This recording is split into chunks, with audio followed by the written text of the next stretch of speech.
I played 4 years at Concordia University in Montreal. I was a kicker and punter in college. I came into the CFL 2011. Came through Winnipeg. Went to training camp, got cut, and a week after I was here. I'm in my 6th year here in Calgary, so it's gone pretty well. 6 years, 3 All-Stars, 2 CFL records. What exactly are those records? So I have 39 consecutive field goals. Okay. And I have highest percentage in CFL history, which is 94.7. Can you give some insight about what kickers should be working on, and also maybe just a pre-snap visual when they're about to kick? Right. Off season, I say a lot of stretching. You gotta be very flexible. Okay. Obviously, you gotta do a lot of leg workouts to have your legs pretty strong and make sure you keep it flexible, like I said.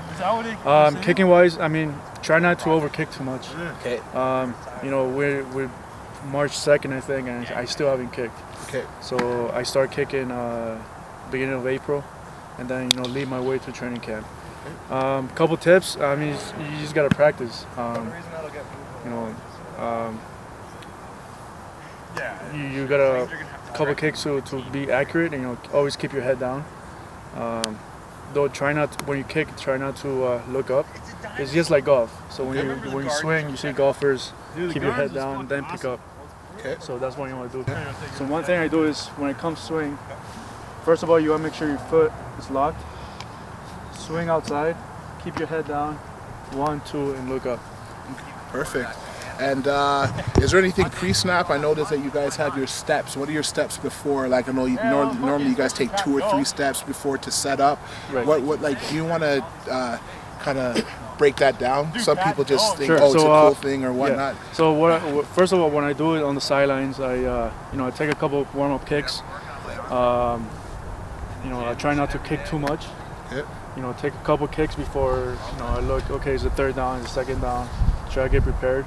Once we're getting closer to field goal range, I close my eyes, take a lot of deep breaths, okay. And visualize that I'm kicking the ball, right? Yeah. I find that when you take a lot of deep breaths, it calms you down. As a kicker, you gotta be very, very calm. Yep. So that's one of the things I do.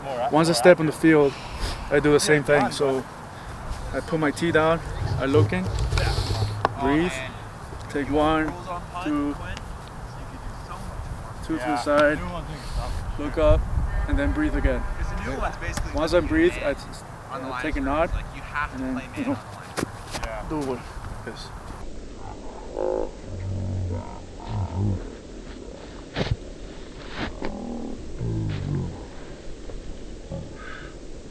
Okay, perfect. Okay, so we're going to talk about field goals. So Tim, obviously the distance is going to be a little bit different when you're long snapping on punts and then snapping on field goals. Do you want to just talk about some of the differences, or just does your stand, or talk about what changes when it comes to long field goal snapping? Sure, yeah. Well, the distance is the main thing. So a punt is typically 15 yards, and a field goal is going to be somewhere around 7 yards. Okay. A lot of times in the NFL right now, guys are at 8.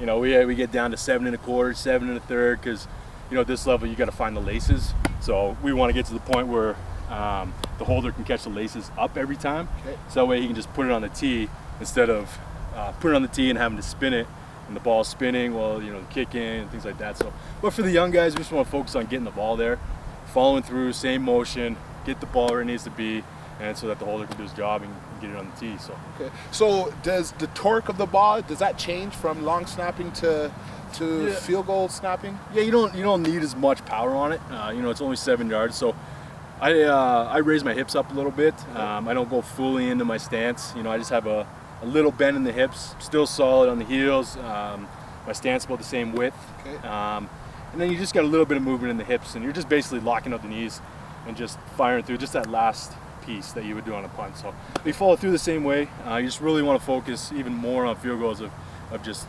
guiding through soft and smooth towards your target. So. Okay, cool. All right, so we got the same type of stance. I'm gonna grab the ball the same way. You see my hips are up a little bit. I'm not as far down. I don't need as much power.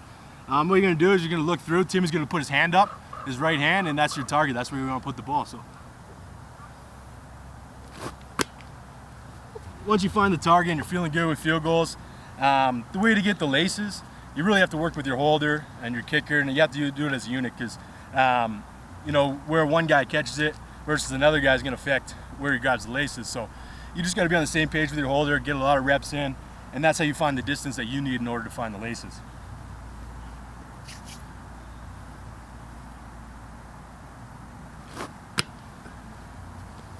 So as you see, the ball moves you know, a little bit slower on field goals. You know, you don't need all that power, especially here in the CFL and Canadian football when you got an extra yard. You know, you really got a lot of time to get the ball off as long as you put it in the right place.